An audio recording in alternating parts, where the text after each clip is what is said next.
Praise the Lord, ஹல்லேலூயா. கிறிஸ்துவுக்குள் பிரியமானவர்களே, இந்த அருமையான காலை வேளையிலும் தேவ சமூகத்துக்கு வந்தவங்கள் ஒவ்வொருவரையும் இயேசுவின் நேற்று நாமத்தினாலே அன்பின் வாழ்த்துக்கள்.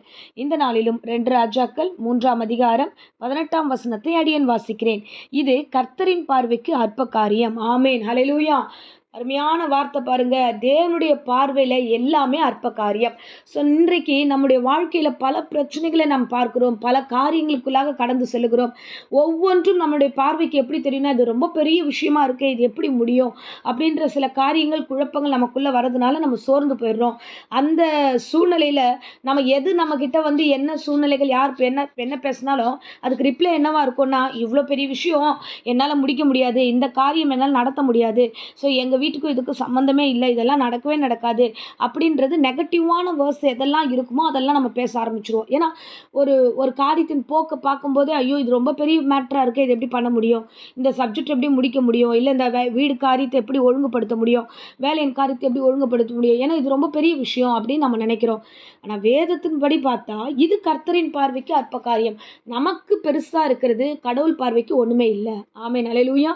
ஒரு சின்ன எக்ஸாம்பிள் பாருங்களேன். இப்போ நம்ம வீட்டில் இருக்கிறோம், நமக்கு பிள்ளைங்க இருக்காங்கன்னு சின்ன பிள்ளைங்களும் சரி நம்மளும் சரி, பெரியவங்க செய்கிற வேலைகள் நம்ம கேஷுவலாக அதை செஞ்சுட்டு போயிடுவோம், ஒரு வேலையும் வீட்டு வேலைகளை.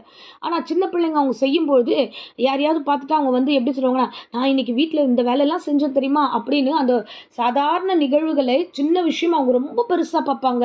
அந்த பார்வை அவங்க அணுகுமுறையில் நான் ரொம்ப கஷ்டப்பட்டு செஞ்சேன், இது இவ்வளோ இதுவாக இருந்தது, அப்படி இருந்துச்சுன்னு ஒரு பெரிய காரியமாக அவங்க பேசுவாங்க. ஆனால் அதே வேலையே பெரியவங்களாகிய நாம செய்யும்போது அது நம்ம பார்வைக்கு அது அற்ப காரியம். இதை போய் இவ்வளோ பெருசாக பேசுகிறாங்க பாரு, ஒன்றுமே இல்லை, அது அவ்வளோ சின்ன விஷயம் அப்படின்னு நம்ம நினைக்கிறோம். இதே மாதிரி தான் நம்ம வாழ்க்கையில் நம்மளுடைய பிரச்சனைகளில் நாம் பெரிய விஷயமா பேசிக்கிட்டு இருக்கோம். கர்த்தர் மேலேருந்து பார்க்கும்போது இது ஒன்றுமே இல்லை, இது அற்ப காரியம் என்றது ஆண்டவர் ஆகிய இயேசு கிறிஸ்து பார்த்து கொண்டு இருக்கிறார். ஆமென், ஹல்லேலூயா.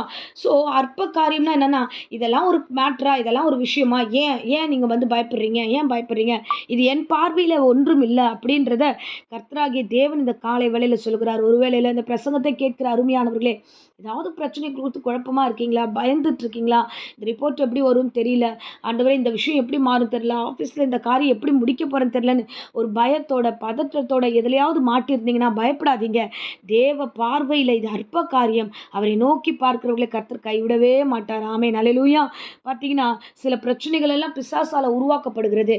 நம்ம லூக்கா 9ஆம் அதிகாரம் 38 39 வசனங்களை நம்ம வாசிச்சோம்னா, அங்கே ஒரு மனுஷனுடைய பிள்ளை வந்து, ஒரு வாலிப வயதுள்ள ஒரு பிள்ளை வந்து பிசாசின் பிடியினால் அவன் மாட்டியிருக்கான். அந்த பிசாசு என்ன பண்ணுதுன்னா, அவனை அலக்கழிக்குது, அவனை உருக்குலைக்காக்குது, அவனை வந்து உயிரோடு விடாதபடிக்கு அவனை தீயிலையும் தண்ணீரையும் தள்ளி விடுது, என்னென்னமோ பண்ண பார்க்குது. ஒவ்வொரு முறையும் அந்த தகப்பனுக்கு பயமாக இருக்கும், ஐயோ நம்ம வாலிப பிள்ளை இப்படி தவிச்சிட்டு இருக்கிறானே, இந்த பிரச்சனையில் மாட்டிக்கிட்டு இருக்கானே, ஆண்டவரே இது எப்படி விடுதலை ஆகும்னு சொல்லிட்டு இயேசுகிட்ட வந்து இந்த காரியத்தெல்லாம் அவர் ஷேர் பண்ணுகிறான். பண்ணும்போது தேவனாகிய கர்த்தர் அவனுக்குள்ளா இருந்த அசுத்த ஆவியை விரட்டினார், அதட்டினார், அசுத்த ஆவிகளை குறித்து அதட்டினார்.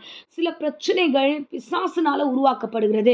பிசாசு விழும்படி தள்ளுகிறான், ஆனால் கர்த்தரோ நமக்கு உதவி செய்கிறார். அவர் நம்மளை தூக்கி விடுகிற தேவனாக இருக்கிறார்.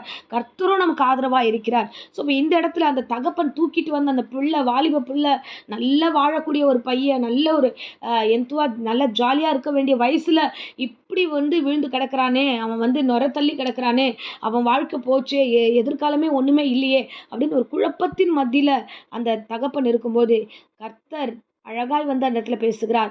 பிசாசை பார்த்தார், அதட்டினார், அவனை அலக்கழிக்கப்பட்ட அந்த இடத்துலேருந்து விட்டு ஓடியிற்று. ஹல்லேலூயா. நாம் ஆண்டவரை நோக்கி கூப்பிடும்போது உங்கள் வாழ்க்கையை ஒடுக்குகிற, பயமுறுத்துகிற, பலவீனப்படுத்துகிற, கர்த்தரின் வார்த்தையை ஒன்றுமே இல்லைன்னு சொல்லி நெகட்டிவாக காண்பிக்கிற எல்லா பிசாசையும் இந்த காலை வேளையில் ஆண்டவர் அதட்டுகிறார். இயேசுவின் நாமத்தினாலே இப்பொழுதே அப்பேற்பட்ட அவிசுவாசமான வார்த்தைகள் வெளியேறுவதாக. அசுத்த ஆவிகள் உங்களை பயமுறுத்துகிறது, அசுத்த ஆவிகள் உங்களை பலவீனப்படுத்துகிறது, உங்களை சோர்வுக்குள்ளாய் மாற்றுகிறது. அதை கர்த்தர் ஒருபோதும் அனுமதிக்கவே மாட்டார். நீங்கள் வேணால் போய் பாருங்கள், லூக்கா 9ஆம் அதிகாரம் 38 39 40 வசனங்கள் வசனங்களை வாசிச்சிங்கன்னா அந்த இடத்துல பிசாசை அவர் வந்து அந்த அசுத்த ஆவியை அதட்டினார். அது அவனை விட்டு விலகியது. அவன் புத்தி தெளிந்தவனாய் மாறினான் என்று வேதம் சொல்கிறது. இந்த பிரசங்கம் உங்களுக்குரியது. எதுலையாவது மாட்டிக்கிட்டு இருக்கீங்க, பயப்படாதீங்க. உங்கள் பார்வையில் பெரிய பிரச்சனை, ஆண்டவர் பார்வையில் அற்ப காரியம். அவர் உங்களை விடுதலை ஆக்குவார்.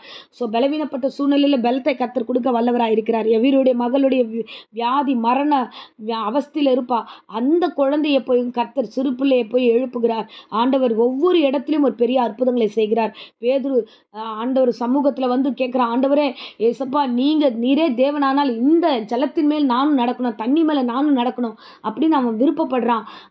அது பெரிய காரியம். ஆனால் அவன் விருப்பப்பட்ட உடனே அந்த தண்ணி மேலே பேதுருவை கர்த்தர் நடக்க வைத்தார். ஸோ கர்த்தருடைய பார்வைக்கு அது அற்ப காரியம்.